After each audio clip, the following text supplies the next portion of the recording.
UN officials are warning of a, quote, apocalyptic situation in Gaza as Israel's military widens its focus on the southern part of the enclave. Israeli troops are pushing their way into Gaza's second largest city, Khan Younis. Air and ground operations have already displaced 3/4 of the 2.3 million people living in Gaza. Meanwhile, families of hostages who were taken by Hamas nearly 2 months ago met earlier today with Israeli Prime Minister Benjamin Netanyahu. Local outlets are reporting that the family members appeared to be angry as they left.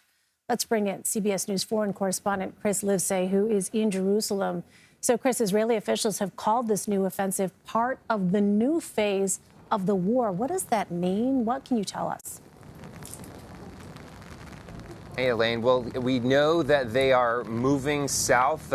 Israeli Defense Forces announced today that they have entered the center of Khan Younis. It's that city in the south, the second largest in Gaza, and also believed to be a major command center of Hamas. Of course, it's also home to hundreds of thousands of people. At least that was the case before this war made so many of them homeless. They've been pushed closer and closer to the border with Egypt, namely around the city of Rafah. That's that crucial border crossing city, but even this city has been subject to attacks over the past 60 days.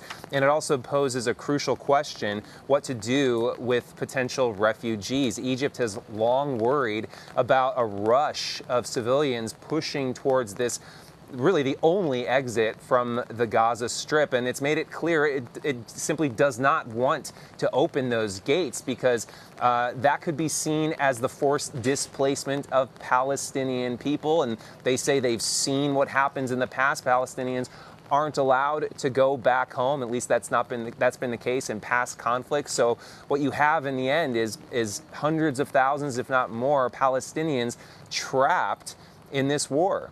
At the same time, Chris, are there concerns as well that the latest offensive could potentially endanger the hostages? Well, absolutely. I mean, this offensive cuts both ways. Now, if you ask the Israeli military, they'll tell you it's thanks to the offensive. They have the leverage in order to push for the release of the hostages and, of course, to search for the hostages themselves in that extremely labyrinthine network of tunnels that Hamas has constructed beneath the entire Gaza Strip, as we know. But, you know, we've been speaking to the loved ones of hostages, parents of hostages, and they tell us that, you know, with the breakdown of that ceasefire and the breakdown of negotiations, it fills them with anguish. I mean, they were so happy to see dozens of the hostages released in that same period of time in which they were exchanged for so many Palestinian prisoners who were being held by Israel as part of that deal. But now it's very hard for them to find that hope. In fact, they've been calling on the Israeli government, demanding that the Israeli government resume negotiations with Hamas immediately. And in the midst of all of this, Chris, we know that organizations are trying to get humanitarian aid into the area there. What are you hearing about that, especially now that you have people concentrated in areas where this fighting is taking place?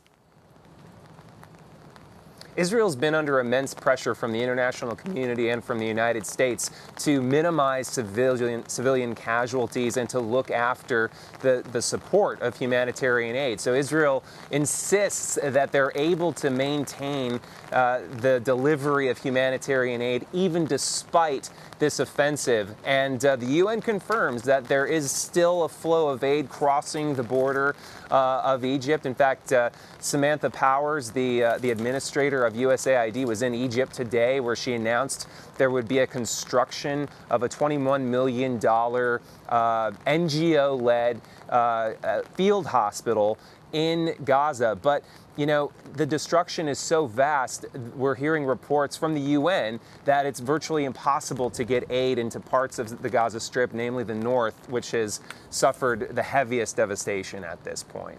All right, Chris Livesay reporting from Jerusalem. Chris, thank you.